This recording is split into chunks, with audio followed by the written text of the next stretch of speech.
Okay, hello, dear Vitalians. I'm gonna talk to you about well, what's essentially my favorite subject to talk about, which is Próspera ZEDE. So I'm gonna tell you a little bit about it, and to start, I need to give you some context about Honduras. And let me start by saying that, well, this is Honduras, and Honduras is a unitary state. What that means is that most of the powers of the state, most governance functions, they are concentrated in the capital city of Tegucigalpa. From the executive power to Congress to judicial power, there's really almost zero decentralization, right? There's some municipalities, but they have very little power. And internally, Honduras is divided in between 18 departments, which you see here. And within those 18 departments, you have 298 municipalities.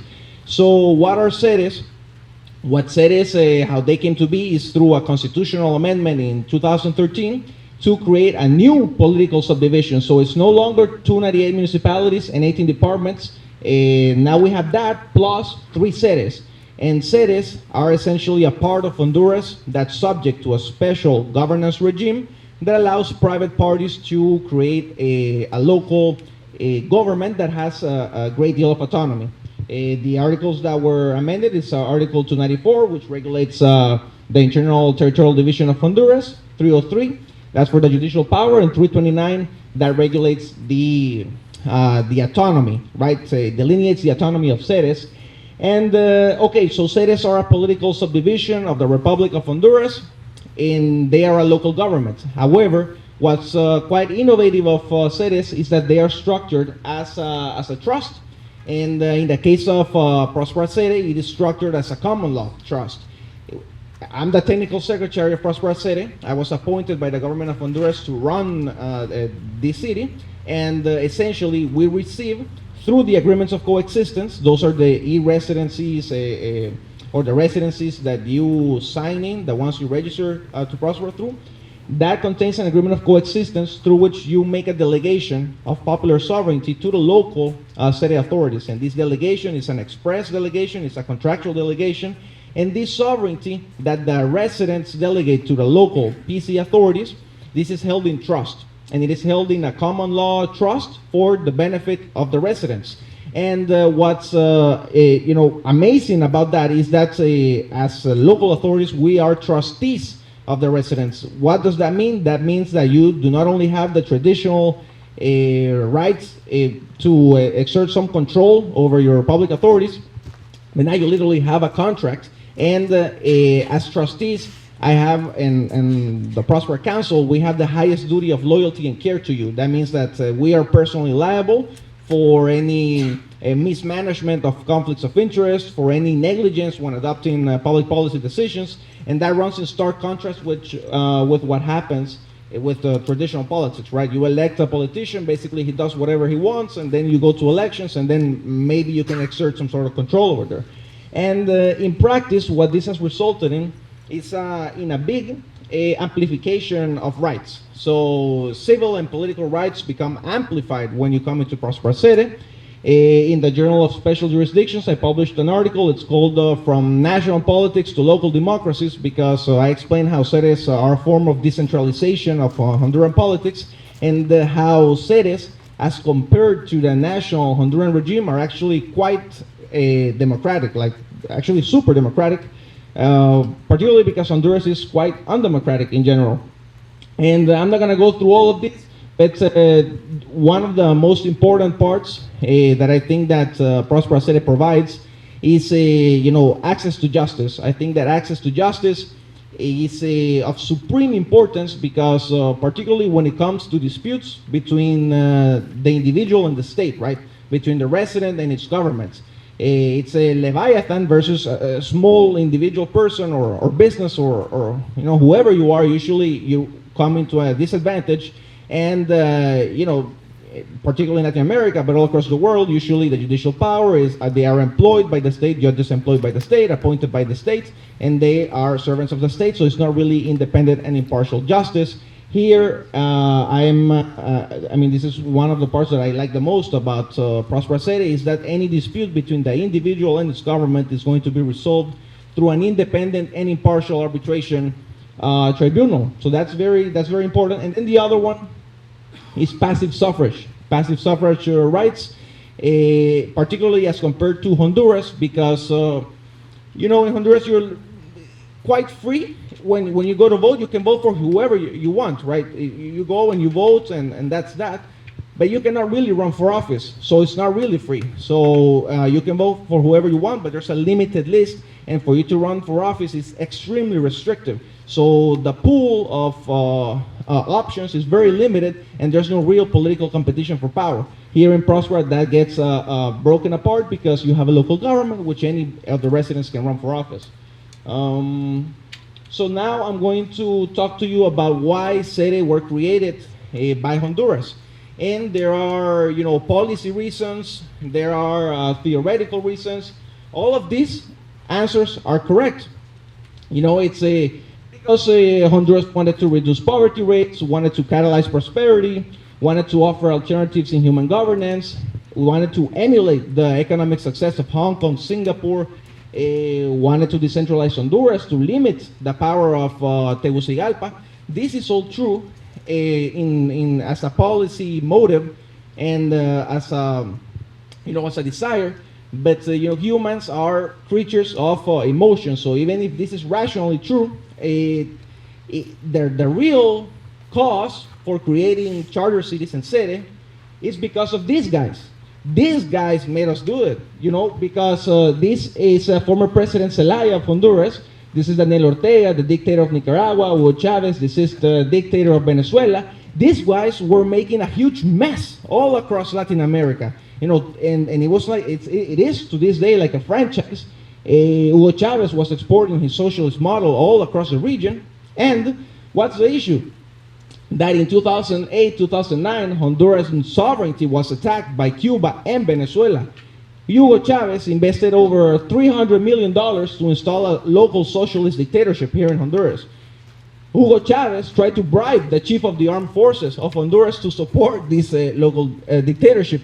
So you tell me, if a foreign power comes to your country to bribe the cabinet, to bribe the chief of the armed forces, to install a local puppet government, if that's not an attack on sovereignty. It was a major attack on Honduran sovereignty, and Honduran institutions kicked these people out of power. Congress, Attorney General, armed forces, private sector, everyone. However, internationally, it was a big mess. The US, Europe, OAS, they all sided with Chavez, they all sided with Zelaya. There was diplomatic and economic restrictions, which really butchered our economy. That's our GDP in 2009. The only other point in time when you see something like that was in COVID, and this was not because of the political trouble, because it was political trouble, sure, a couple of riots. This was because of the international consequence of the diplomatic and even some of the economic sanctions that were imposed on Honduras. That was the result for defending Honduran sovereignty. And so the next year, after these people get kicked out of power, we like really, and what I'm trying to run you through is like the sentiment back then and how this became politically feasible, right?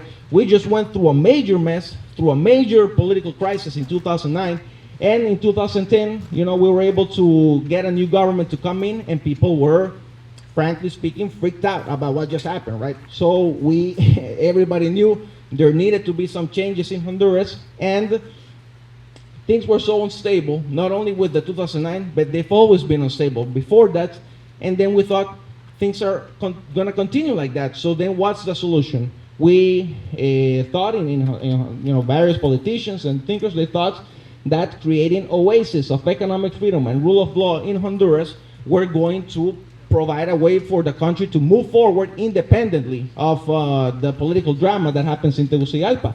Basically, ZEDEs and charter cities serve as secure channels for FDI inflows, so every sort of crazy thing can be happening, in the national traditional politics of Honduras, but you have these oases, these special zones that are free market, that are property rights focused, and respectful of contracts. And of course, there's a defense of sovereignty matter, right? Because with economic success and decentralized power, then you're able to sustain Honduran independence and Honduras, enable it to thrive. And the other realization, and this, all of Hondurans know this. This is a truth.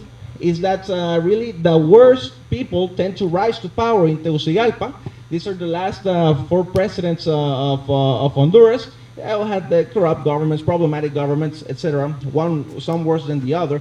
But this is a truth, okay? And when you acknowledge that these are the type of people governing your country, and you try to amend it, of course, they resist, right? Because you cannot take them away from power. They have been there for decades. These are, the families of these people have governed Honduras since the 19th century. So really amending the system to get these people out of power, it's very hard. So what's the solution? Well, we thought, we create local autonomous zones. We recognize that it's too hard to get these people out of power. They're going to stay there. But you create local autonomous zones with a series of guarantees that enable you to push Honduran forward. And acknowledging that this is the type of governments that we have in Honduras, that's why the ZEDE regime were crafted beautifully by a very, very smart people, some of which are personal heroes of mine. So ZEDEs are literally impossible to get rid of, except with due process and fair market compensation. They are protected by international treaties, legal stability agreements, constitutional guarantees, 40-plus Supreme Court rulings, and guarantees against confiscation, even in a worst-case scenario where a rogue government just like fully expropriates, not even ZEDE, but any investor in Honduras, then the right to redeem any confiscated assets never expires.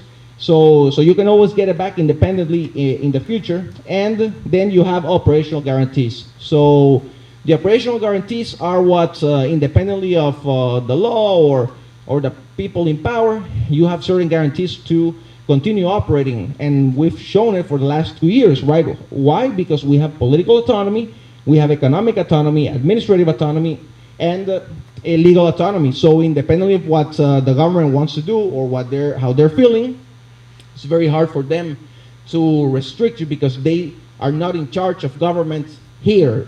They are in charge of some key areas which they control and can be very harmful. But in general, we're autonomous in 80% of governance functions in Honduras, and that has allowed us to keep pulling investment, keep generating jobs, keep thriving here, and keep pushing Honduras forward, which was the intention of the ZEDE regime. So those are, the legal guarantees. But my work right now is focused on legitimacy building because I think that this is what's going to keep ZEDEs and charter cities and autonomous zones, thriving, pushing forward. And these are some of the things that I've been working on and that we've been working on with a big team. The first is to make an alignment, right? Because there was some, really, I stress that Próspera ZEDE is Honduras. You're here, you're in Honduras. Próspera ZEDE is a local political subdivision. It's a local Honduran government. It's a Honduran local government. Próspera ZEDE laws, Próspera ZEDE rules are Honduran laws, Honduran rules, enacted by a local Honduran government. So if Próspera thrives, Honduras thrives. And really, Honduras is cool. If Honduras has ZEDE, if Honduras has Próspera and other ZEDEs, that makes Honduras attractive to investment, makes it interesting, makes it like an investment destination. So Honduras is great, it's awesome. Honduras is awesome because it has ZEDEs. And so I'm trying to stress that a lot. And we do it through different ways, which I can comment later. But then the other things that we're doing is that this is, and in my personal capacity, this is no longer a battle of like to defend ZEDEs or maintain ZEDEs. No, this is a battle to safeguard Honduras, to safeguard Honduran independence, Honduran sovereignty, Honduran democracy, and the Honduran rule of law. And basically, we have become reliable partners with a lot of people, political opposition, civil society, private sector, who are working to defend the institutions, who are trying to make Honduras prosper. Now they find in Próspera ZEDE a reliable partner. We work with businessmen, we work with, again, with civil society, and now we are part of a big coalition. So ZEDEs in Honduras are now part of a super big coalition with essentially 80% of the country that wants a change and is not going to allow these socialist people to stay in power. And we're a great partner on that. So that really gives us great opportunities for the future, because there is going to be a change in government, and we would have made that happen. So that's my presentation, and that's what I work, building a big coalition to make ZEDEs thrive here in Honduras. Thank you so much, Jorge.